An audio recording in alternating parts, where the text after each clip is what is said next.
Following is a production of DallasCowboys.com and the Dallas Cowboys Football Club. How about them Cowboys? Yeah! Go Cowboys! This is Cowboys Storyline, presented by Gillette, the official shave of the Dallas Cowboys. Here's Nick Eatman. What's up? Welcome to Cowboys Storyline, presented by Gillette. It's Thursday, October the 30th. Winding up here this month of October. It's been kind of scary, just like Halloween is supposed to be, right? It's been a scary up and down. This is one of those haunted house seasons where you know what's coming. It's still scary in any way. That's probably what the next we look at the schedule is kind of what it looks like. But we'll let you guys talk about it. 888-855-2297. Chris says the lines are open today. There is one caller on the line, but this might be your day. If you're one of those that says I can't ever get in, well, maybe today's your day. Let's see if we can hear for some new callers, or at least ones we haven't heard from in a while. But let's go to Chris in Saratoga Springs, New York. He's first. Chris, what's up? Happy Thursday, Nick. How are you, my man? Good, thank you. Just need to comment a little bit on the defense. I know we've been talking about it on the show. Linebackers obviously have to play better. There's no doubt about it. I'm hoping we go out and chase for some kind of linebacker. Jerry said it. We're not just one player away. I agree 100% we're not. But if we can get a linebacker, get Demo back, get Revel back, and get our two safeties back, I think that's not just one player. That's 4 or 5 players that can really help our defense, and it's definitely needed. During the offseason, I said we should have signed Greenlaw from San Fran, and we didn't want to pony up a little bit on the money to get him. But, now we're, fast forward now to, this time of the season, we're looking, we need linebacker help. So I really think we should go out and sign a linebacker. I would be willing to give up like a second-round type pick to get somebody that can step right in there and play and help Demo when he comes back. What are your thoughts on that? Yeah. All right. Well, thanks for the call, Chris. Dre Greenlaw was a player that I actually was told to start working on a story when it was that time of free agency that looked like he was going to agree to terms. It was really close. And then last second he changed and went to Denver. And I don't believe the money was different at all. Honestly, it was just a last second thing. And again, I don't know all the details. I just know that it's not like they didn't want him or they didn't think they could get him. It was so close that it was like, yeah, it looks like they're gonna be signing him.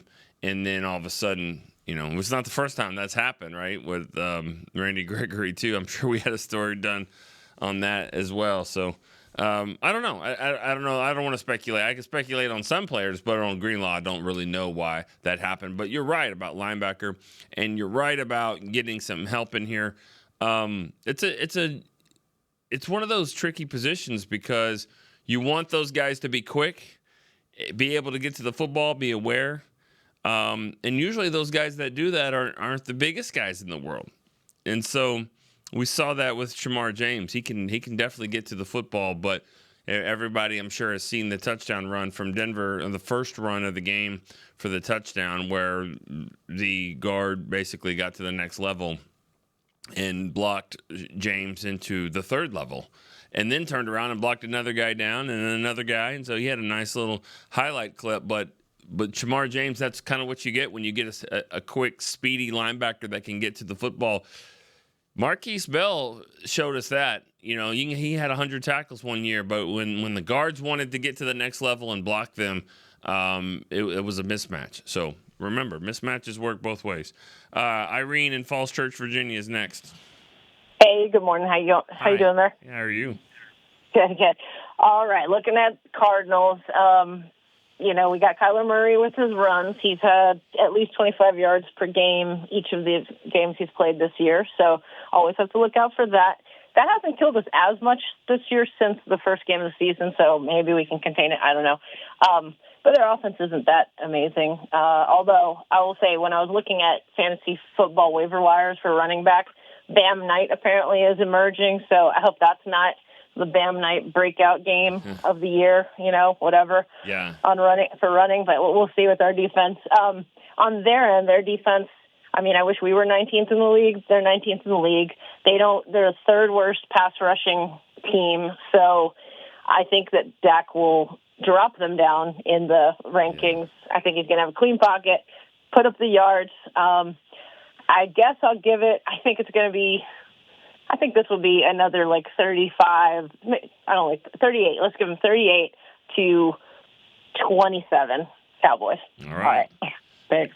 The average goes down. Remember, this team scored 40 points in each of the 3 home games this year, so 38-27 would be still pretty good and probably would keep the average at 40, maybe. I don't know about that math, but I think so. I think it would still be around 40.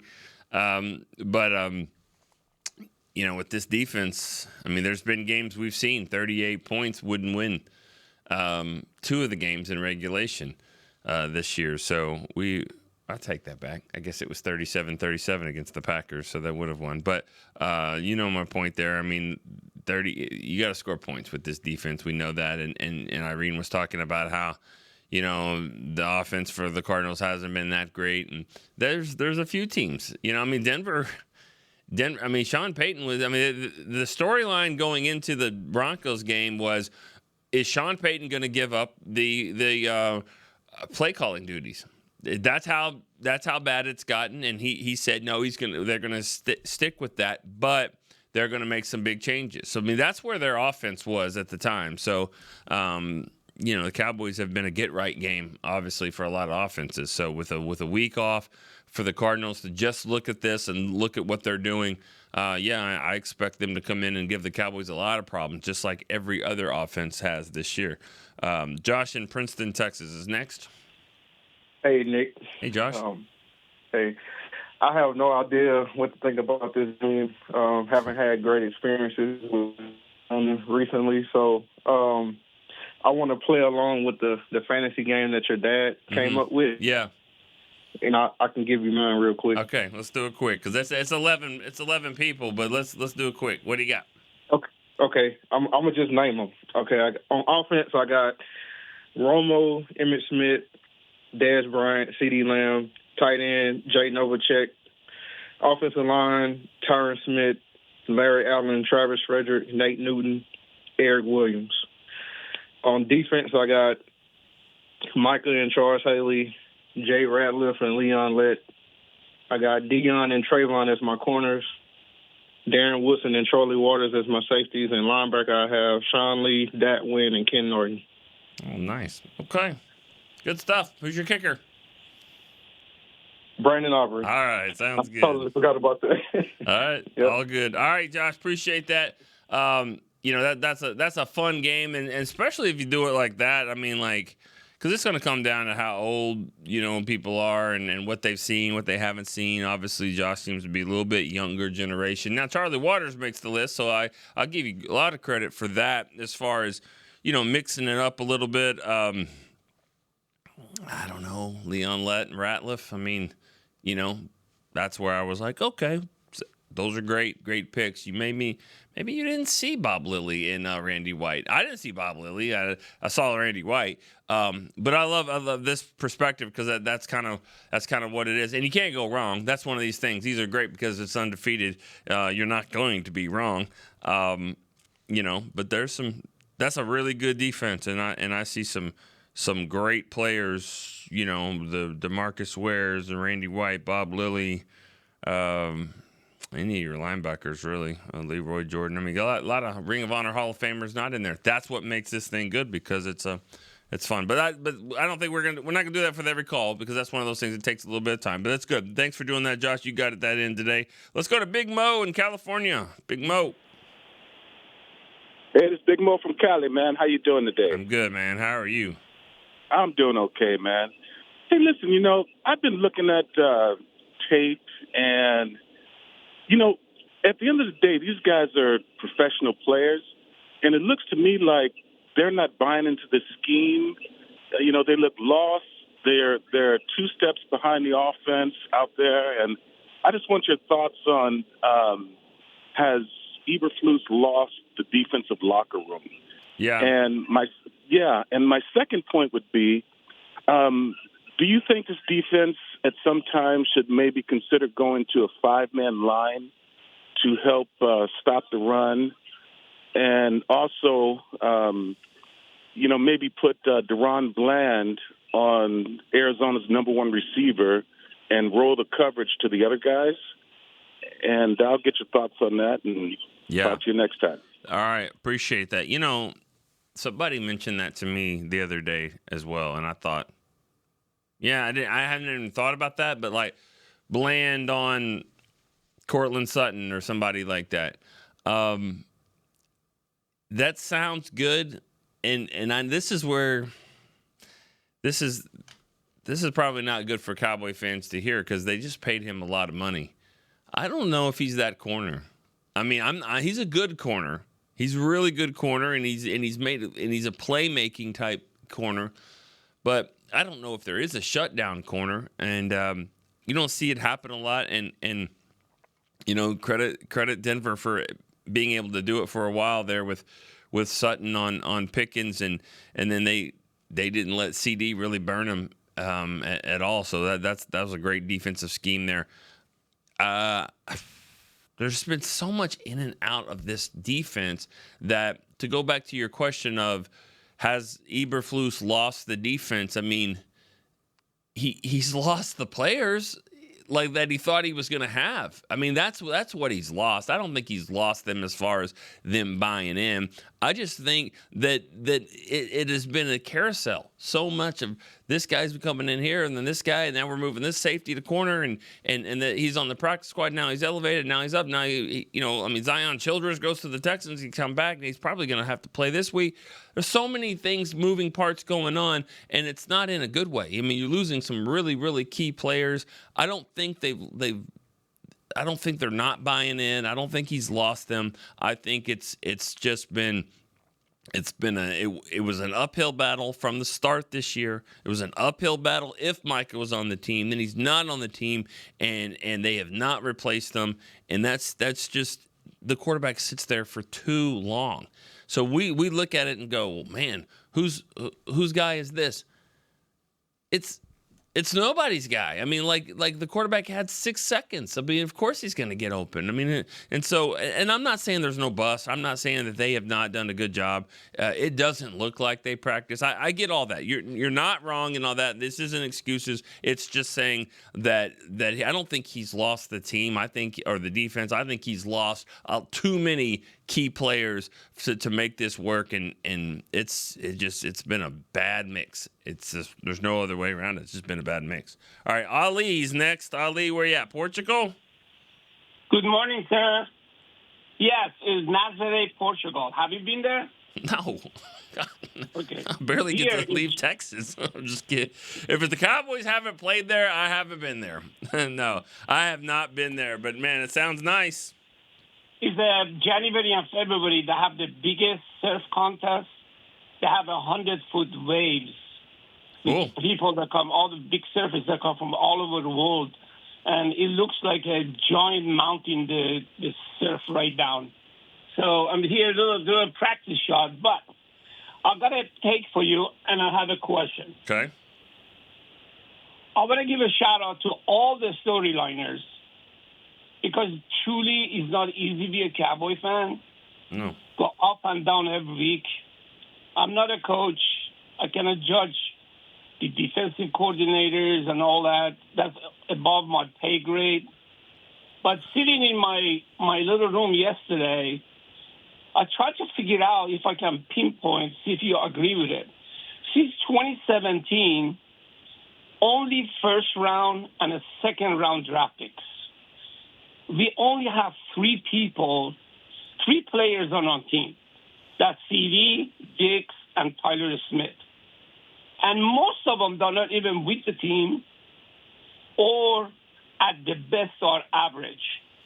So I'm saying to myself, the lack of producing every year, maybe 1 or 2. I mean, lower draft picks, we do good. But I don't know if it's a pro scout or national scout or front office. I think we should do a lot better so we supply just a little bit better play every year. That's not including Michael Parsons. We traded him. But I want to see your take, what you think. Just the first and the second round, we emphasize that every year we have 15 or 16 first-rounders. Mm-hmm. So just trade the second round and get some sure bet versus mediocrity. Love you, brother. I will talk to you later. All right, thank you. All right, Ali, be safe wherever you are. I mean, Portugal, but wherever you're going. Sounds like you're all over the map. I think I'm understanding. I mean, understanding what you're saying is you're not drafting that well past the first round, so why not load up and get some first guys with first round grades? And that is the key. I mean, like some years, first round talent, there's about, what they would call first round grades, about 15, 17 sometimes 12, 13. And, you're not going to always get that, even if you're drafted in the 20s. You're still going to get it's a first round pick, but it's not necessarily, what they consider to have a first round grade. Happens a lot. They don't, if they pick two guys next year, that they probably won't have two first round grades. I would imagine they have one, but and I think to Ali's point is to make sure package some things up, package your second, package your first, move up. Don't be sitting there on the borderline of 18, 19, 20 and try get in the top 15, get in the top 12. Yeah, I mean that's fair. I mean, it's fair to say. I think going back and looking at the draft, I mean, I'm pretty sure they told us that Tyler Smith had a first-round grade, that they had a first-round grade on Tyler Smith. Nobody believed that. No one even, I mean, there's a lot of the draft experts that covered everything that had him in the third round. I know there was a lot of scrambling going on draft day that year when words started coming out like who are you going to take? And I remember putting, I'm going to take this Tyler Smith out of Tulsa. And I remember we had some people around here that didn't have him rated that high. There's some scrambling going on, but they had him as a first round pick. Mozzie Smith did not have a first round grade. I don't believe Guyton did either. Booker at 12, obviously he did. So it's that's kind of where it is. But still, draft second round, third round, fourth round. That's kind of where the problem is as well as I look at the third round. The third round, to me, is why this team hasn't been that great, in the draft. Because third round is where, do you expect him to be a starter? No. I mean, you can go back the last 10 years or so, and I'm looking at Chaz Green, Malik Collins, Jordan Lewis. That was a good pick. Michael Gallup. Yeah. Connor McGovern, Neville Gallimore, Osa, Chauncey Golston, Nashawn Wright. I mean, that was solid, I guess, with Osa. Jalen Tolbert, Overshown, Beebe, so Revel. We'll see. But that's, to me, where those are some solid players, but I don't think any of those guys have made a Pro Bowl. And that's asking a lot for a third-round pick, but that's kind of why teams get to where they are. I think that you have to steal some. Now, I picked the third round. I could have gone with the fourth round. The fourth round, there have been some success. I mean, how many guys have been franchised out of the fourth round for the Cowboys? I mean, Dak twice. Dalton Schultz was franchised. I mean, I think I'm missing somebody here that for sure. Pollard, maybe. I mean, like they and then Jake Ferguson's been really good. So fourth round's been a better round, but third round is one of those where you kind of just expect that every once in a while they're going to hit big, and they just haven't yet there. All right, let's go Randy in San Antonio. Hey, Nick, how are you doing, sir? Good. How are you? I'm doing well. Love the show, Nick. Schedule hasn't allowed me to call in as much, but love the show. Love how much of a neighborhood the storylines become. So love that. Did want to weigh in. I would really like to see a trade. I love the draft, so draft capital come draft I love. But right now, if you tell me you don't make a trade, you're saying after 8 weeks of what we've seen that the defense is fine if you don't do anything. And I know you have to have trade partners. I don't need to see the the first round, but do something to show you're trying to make it better this year. Yeah. That's what I'd like to see. And then real quick, I won't do the offense, but I wanted to weigh in on my fantasy storyline defense. So I'll go Lilly and White will be my tackles. I'm going Haley and Harvey Martin as my ends. I'm going Chuck Howley at linebacker with Sean Lee playing my weak side. I couldn't think of who to play strong side. I know he ended up in the middle, but I'll go Ken Norton Jr. playing my strong side linebacker. I know eventually he moved to the middle permanently, but that gives me 3 great linebackers. And then I'll take Dion and Everson as my corners and Woodson and Waters as my safeties. Nice. All right. I like it. That's good stuff, man. Thanks for the call. Just so you know, I've said this all the time, like opinions are undefeated around here and all that. True. But if we're doing a team here, I mean, you better just pick one safety because the other one's locked in. I'm not locking in any other position. No other position. You can take any quarterback you want, any running back, any receiver. But I'm going to tell you this. There's only one safety available for this spot because, I mean, nobody else is sat in this chair. So Woodson's come here several times. Woodson's on the team. And now, luckily, I think the 3 people that have turned theirs in, this isn't a project. I'm not saying turn it in. The 3 people that have given their answers all have had Woodson. And if I hear one that doesn't have Woodson, I'm going to be like, what? I didn't hear you. You're missing a spot here. Darren Woodson's on the team. That's the only fixture that I've got in there. Good stuff, though. A lot of fun to do that. Let's go to break real quick on Storyline. Be right back. Altec Lansing has been perfecting sound since 1927, bringing you decades of audio excellence to elevate your Dallas Cowboys tailgate ritual. Equip your next pregame with the Sound Rover 180 with 6 hours of playtime, built-in microphone, multicolor light modes, and a rugged exterior that's built to last. Visit alteclansing.com/Cowboys15 for 15% off your Sound Rover 180. That's ALTECLANSING.com/Cowboys15 for 15% off. Altec Lansing, official audio partner of the Dallas Cowboys. Cowboys fans, when it comes to navigating the ever-changing world of tax, your business needs a partner it can trust to tackle even your biggest tax challenges. Ryan is the largest firm in the world dedicated exclusively to business taxes. Our team of tax professionals has local expertise in all areas of tax and can help you uncover savings opportunities you didn't know you had. Learn more about how Ryan can improve your overall corporate tax performance by visiting Ryan.com. Ryan, the official tax partner of the Dallas Cowboys. Crown Royal and the Dallas Cowboys are bringing back the Royal Rig for Season 2. See it in action at AT&T Stadium on Thanksgiving Day, where the Dallas Cowboys take on the Kansas City Chiefs, and around Dallas on November 26th and November 28th. Visit crownroyal.com to see where else the Royal Rig is stopping this NFL season. That's crownroyal.com. Please drink responsibly. Back to Cowboys Storyline, presented by Gillette, the official shave of the Dallas Cowboys. Hey, Cowboy fans, if you play Fortnite, there's an all-new Cowboys kickoff quest called Speed 2v2 Realistics, powered by Lenovo. You can search the map code. There's the code. You ready? 6570-5231-1418. It's at Fortnite.com. You can start your adventure. Chris, you play? You playing? Have you played the new Cowboy map? I have not, but I played yesterday. Yeah. Well, got 2 crown wins yesterday. There you go. It's a killer. It's just like jumping back on the bike, baby. Yeah. Well, I've never really been able to ride the bike, so that's the problem. No. Chris and I played a little Fortnite. It's been a while. And he never lets me know when he gets back on.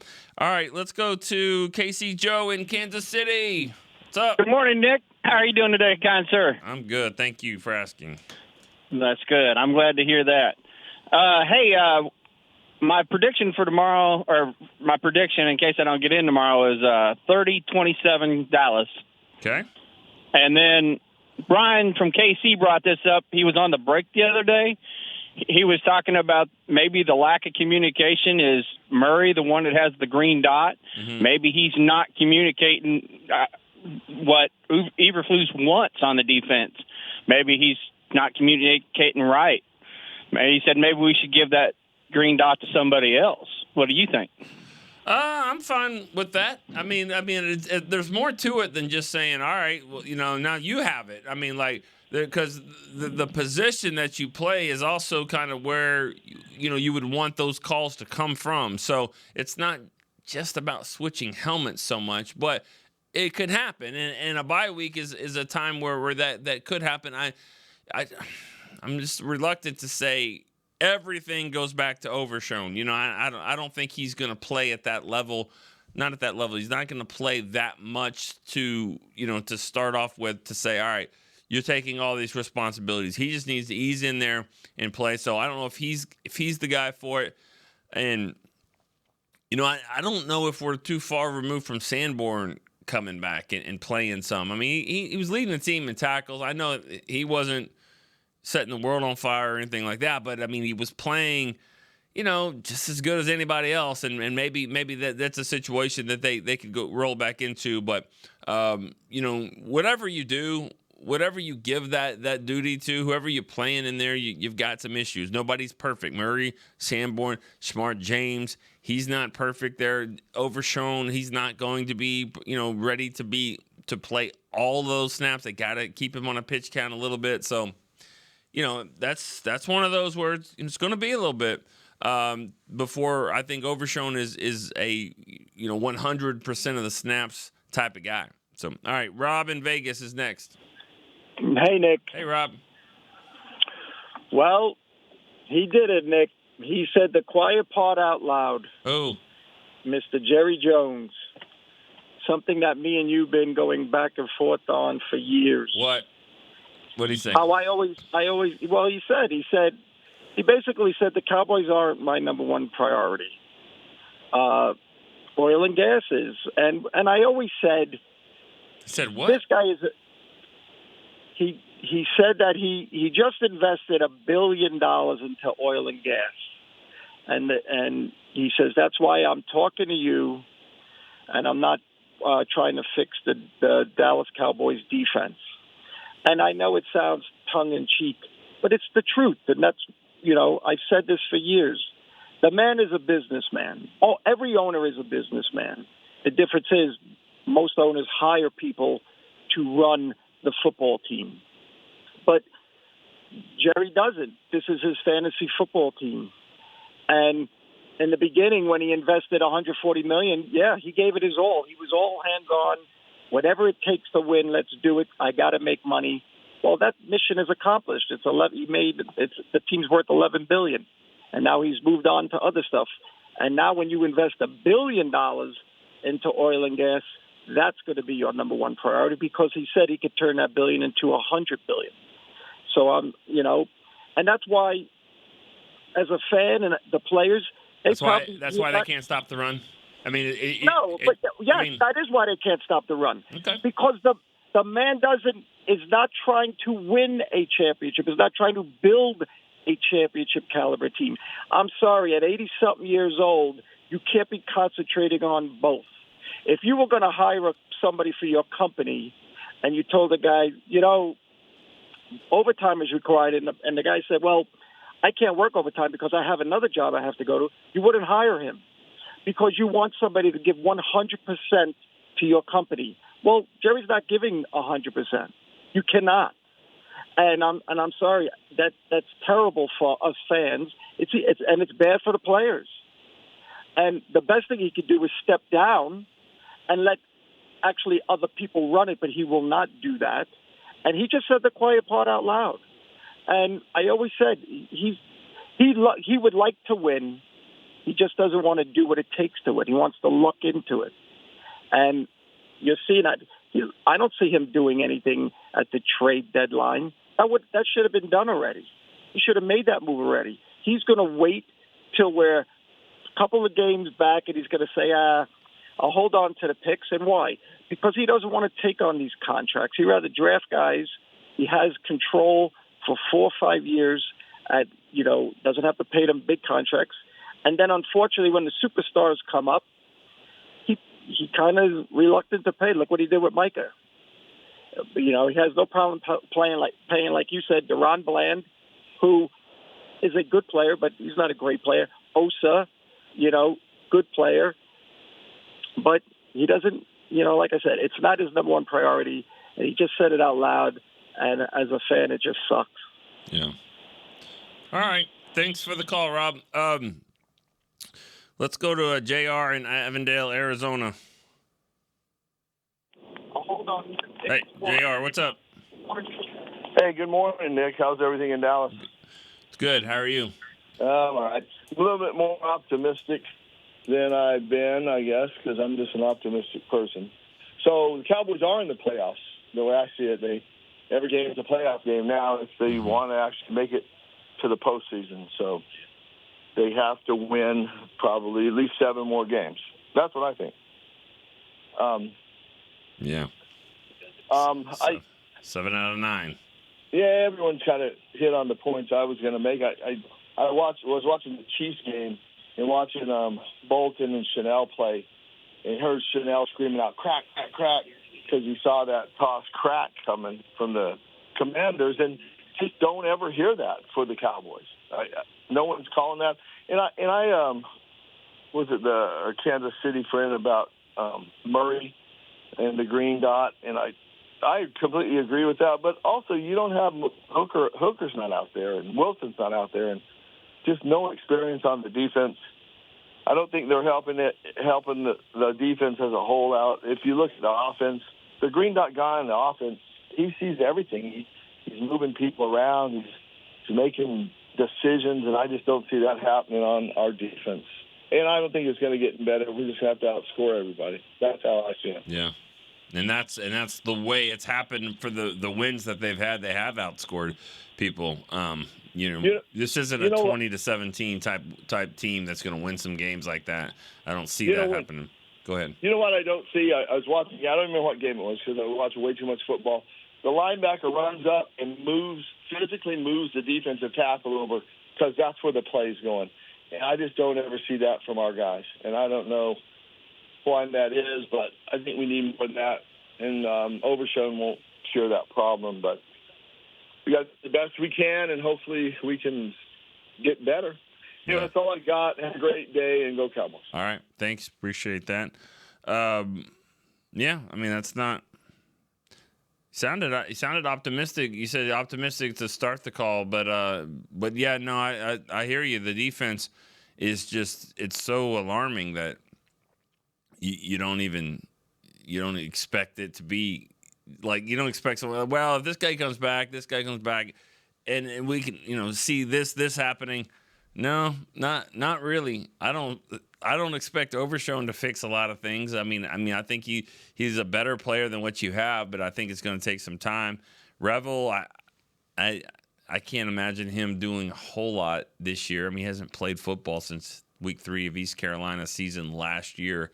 So, there was a lot of projections that he is a first-round type player, but we still have to see that. And he's been out. So I hear them say like help on the way. I don't necessarily see that, like where the help is. It's not stuff of guys getting, injured coming back.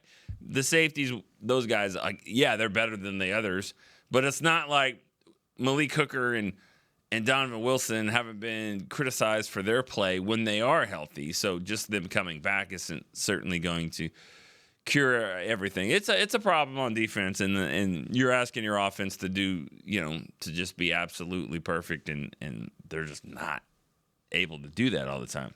All right. And to go back to Rob, I don't have an answer for that quote. I don't know. I didn't see it, obviously. Until, I obviously didn't hear it, so, whether it was a joke or not, I don't know. I think what it shows, though, and that, there's other people that are doing more of the things here. I mean, that is certainly happening here. I mean, so, Jerry is the owner. No doubt about it. He's the the general manager. But as far as the day-to-day making the moves and the decisions and all that, I think we know, and we've seen that over the time that it's Stephen Jones is doing most of that. Will McClay as well. So those guys, and they're all doing stuff. We don't know what's happening behind the scenes and all that. But I think don't really believe that quote as being true.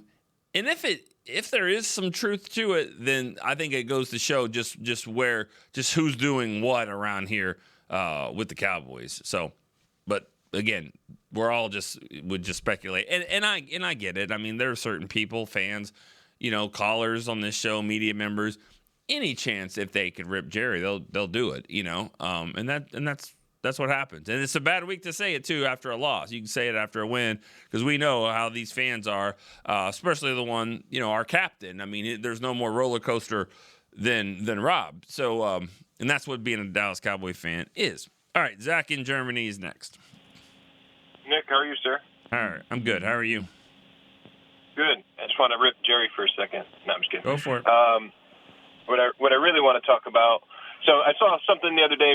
Marcus Mosher a post, and it was related to our defense, right? And what it was referring to is over the last 6 or 7 seasons, there's only one player that we actually drafted under the consensus average draft position for that player's capital, and it was Micah Parsons.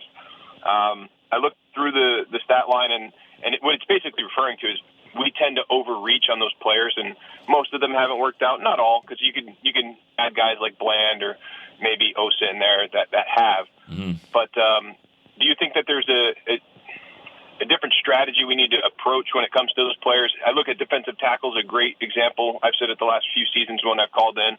We just cannot draft that position well. Mm-hmm. One, what do you think we need to do to fix drafting when it comes to defensive players?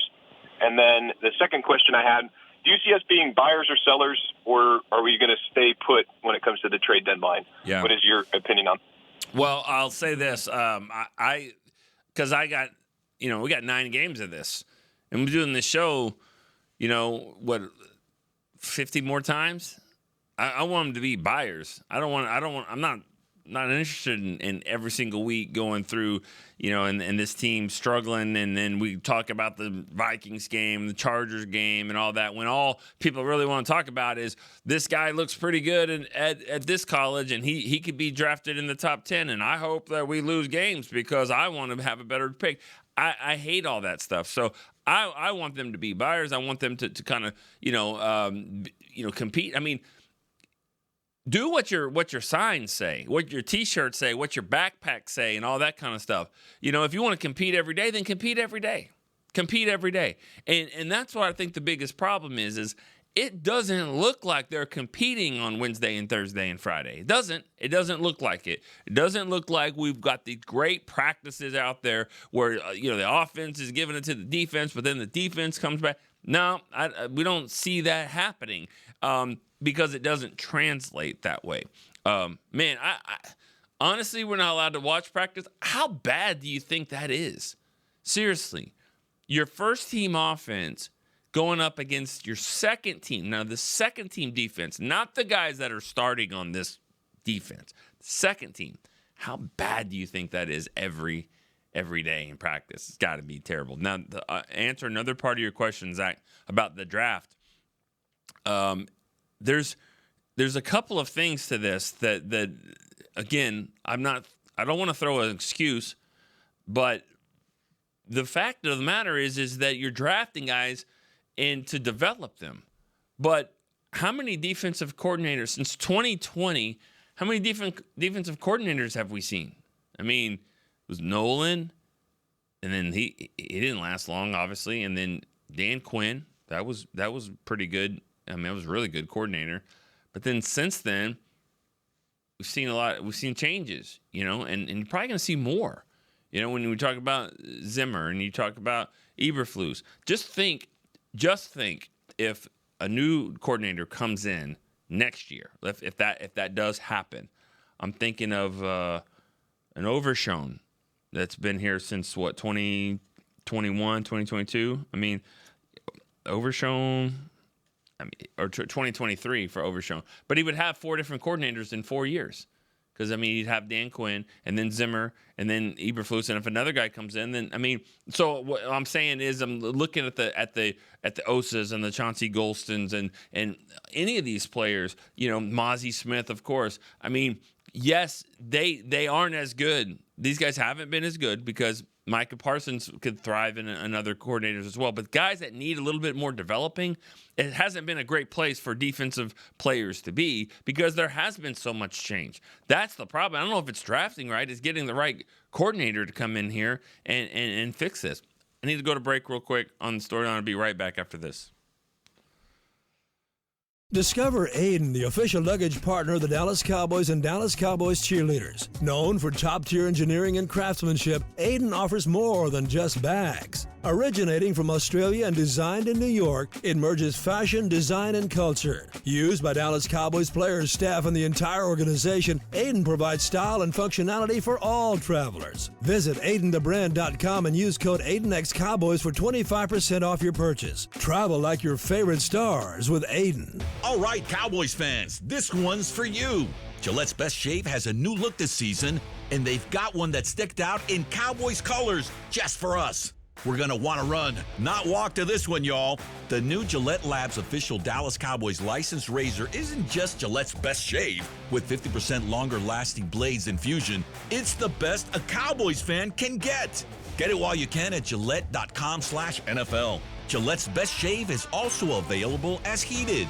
Back to Cowboys Storyline, presented by Gillette, the official shave of the Dallas Cowboys.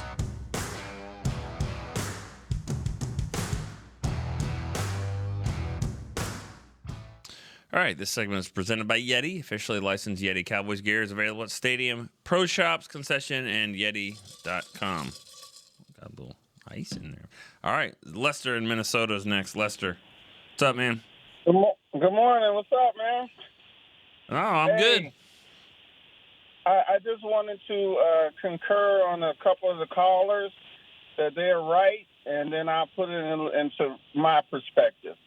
I forget who it was, the caller who ran down the draft the last 10 years or whatever it was, right? And Rob, right. And here's my perspective. I'm going to tie it all up. As I was saying a few weeks ago, as you know, when we had the GM question, what would you do or whatever, my thing is you have to hire the right people. You have to stay with them.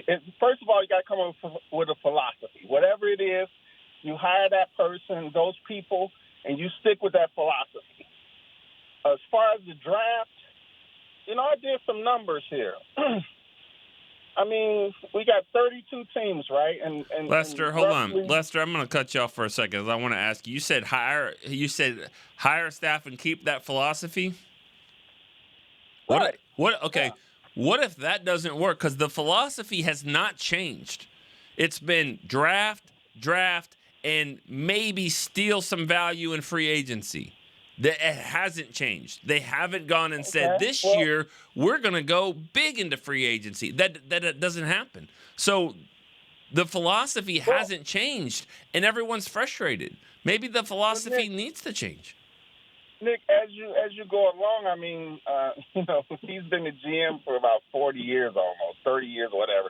As you go along, you adapt. You say, okay, this philosophy not working, so let's start, doing other things a little bit more. But stick with our basic philosophy, but let's start doing this, more. Draft or whatever it is. If we're not doing whatever that is, let's start doing it more. Okay, but so we got 32 teams, right? Mm-hmm. And so that's roughly, they get 7 picks most of the time. I mean, some years is more or less or whatever.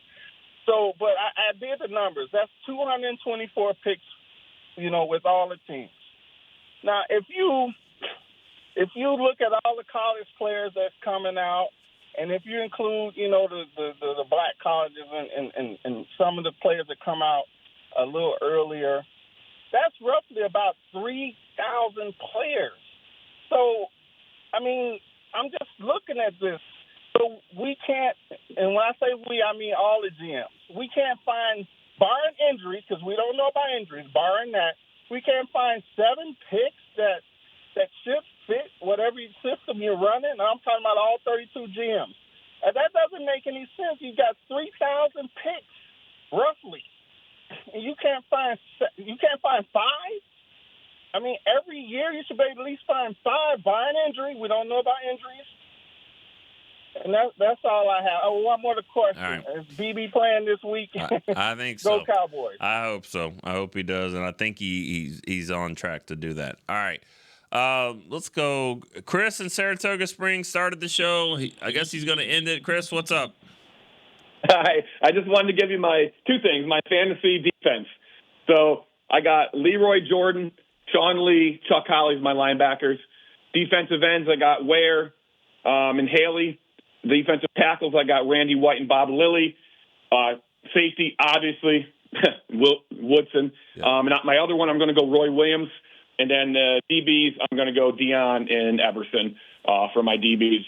And my last thing, real quick, as far as our draft strategy, in my opinion, I think they should lean more on Will McClay, because I think he's one of the best in the business as talent evaluators, instead of more leaning towards who we have at that defensive coordinator at that certain time, because we're going through defensive coordinators a lot, in my opinion. So I think they should lean more on, Will McClay's expertise and let him do more of the picking of these players than more such as like Dan Quinn. I think pretty sure he wanted Mozzie Smith a lot. That didn't go too well for us.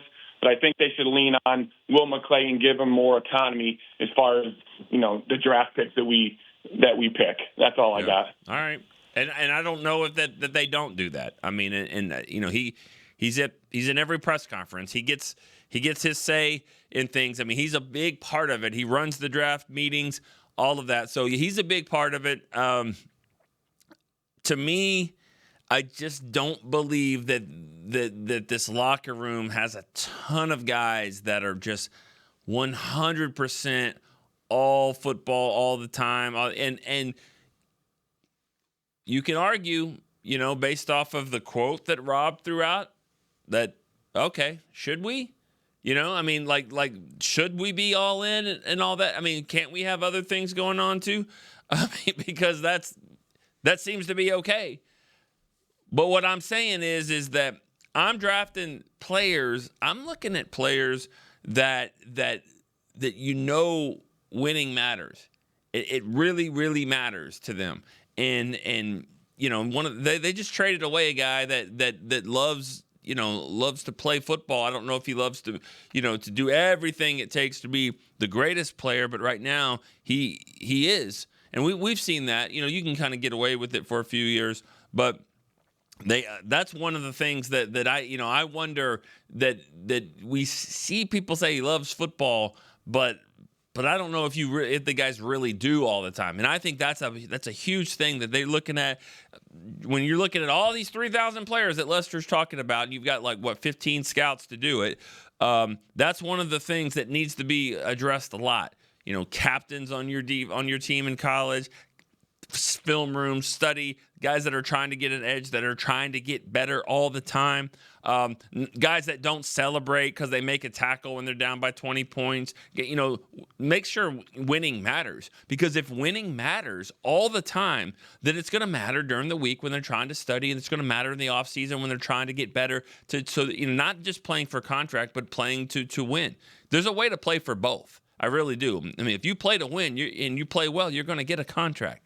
And I think that, and I'm not saying it's not, but I think that needs to be the number one emphasis, because these guys, you get them in here, guys that absolutely love to play football, they'll figure out how to do everything it takes to win that possession, to win that drive, to win that quarter, to win that game, and then you can win from there. But I think the love of the football, it's not just a cliche. It's something that needs to be addressed even more, because I think you got too many guys in here that are looking for that next contract and not necessarily looking for that next opponent that they're going to be facing. And I think it hurts them, honestly. All right, we'll do it again tomorrow on Cowboys Storyline. For Chris Beam, I'm Nick Eatman. See you tomorrow.